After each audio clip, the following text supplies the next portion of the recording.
Assalamualaikum warahmatullahi wabarakatuh. Perkenalkan, nama saya Rahmi Septia Feisye dengan NIM 210161664. Saya berasal dari Universitas Negeri Padang, Fakultas Bahasa dan Seni dengan program studi Pendidikan Bahasa dan Sastra Indonesia.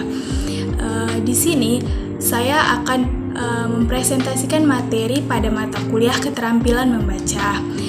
Dosen pengampu pada mata kuliah ini adalah Ibu Afnita MPD. Materi yang akan saya bahas ada 3. Yang pertama adalah hakikat membaca, yang kedua ada proses membaca, dan yang ketiga ada jenis proses membaca. Yang pertama adalah hakikat membaca. Membaca adalah suatu proses yang dilakukan serta digunakan oleh pembaca untuk memperoleh pesan yang disampaikan penulis melalui media bahasa tulis. Itu menurut Tarigan 1984. Dapat dikatakan bahwa membaca merupakan sebuah proses yang melibatkan kemampuan visual dan kemampuan kognisi. Kedua kemampuan ini diperlukan dalam memberikan lambang-lambang huruf agar dapat dipahami dan menjadi bermakna bagi si pembaca. Nah, membaca ini pada hakikatnya adalah suatu proses yang bersifat fisik dan juga bersifat psikologis. Proses yang bersifat fisik berupa kegiatan mengamati secara visual dan merupakan proses mekanis dalam membaca.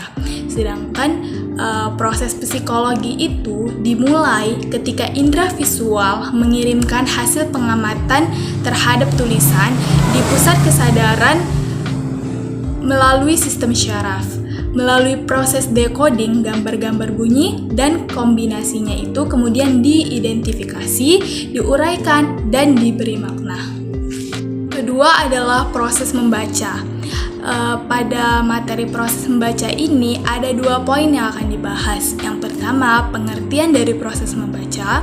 Yang kedua, proses membaca menurut para ahli.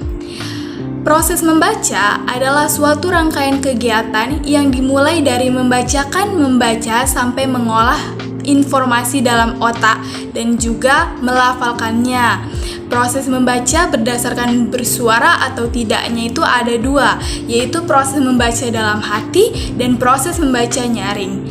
Proses membaca dalam hati ini adalah rangkaian kegiatan yang dimulai dari mata melihat simbol-simbol tertulis, saraf mata mengirimkan hasil kerja ke otak, otak memahami dan mempersepsi, atau otak tersebut merespon secara kritis. Dan yang kedua adalah membaca nyaring. Membaca nyaring ini adalah membaca dengan menerjemahkan lambang ke dalam lambang lisan sehingga bahasa tunduk pada aturan-aturan lisan.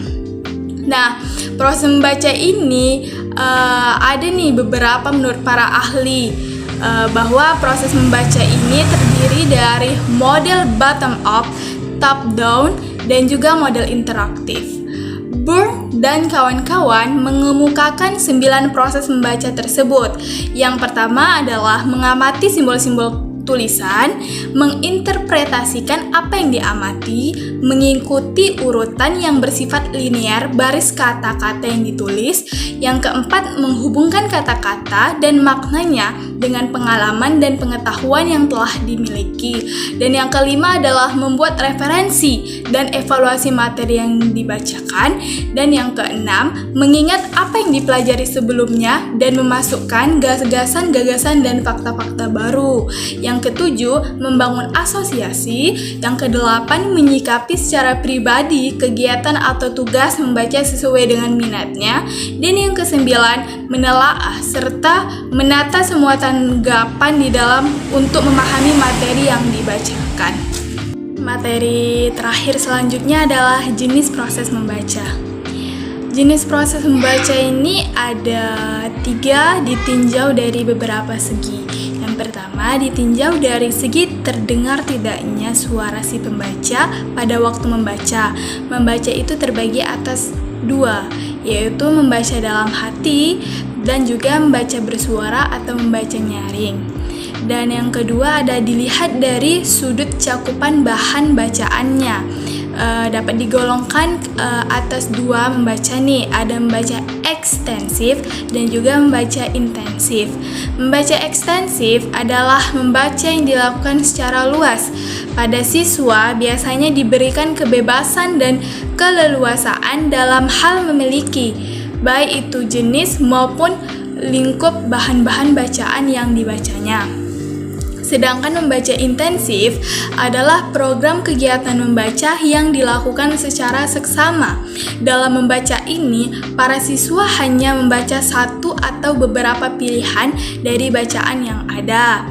Nah, contoh dari membaca ekstensif ini ada 3 nih. Ada membaca survei, membaca sekilas, dan juga membaca dangkal. Sedangkan contoh dari membaca intensif ada 5. Yang pertama ada membaca teliti, membaca pemahaman, membaca kritis, membaca ide, dan juga membaca bahasa asing. Dan yang ketiga ada dilihat dari tujuan kedalamannya atau levelnya. Dapat digolongkan ke dalam 3 macam membaca, yaitu membaca literer, membaca kritis, dan juga membaca kreatif. Baiklah, cukup sekian materi yang saya sampaikan. Apabila ada kesalahan dalam pengucapan, mohon dimaafkan. Wabillahi taufiq wal hidayah. Wassalamualaikum warahmatullahi wabarakatuh.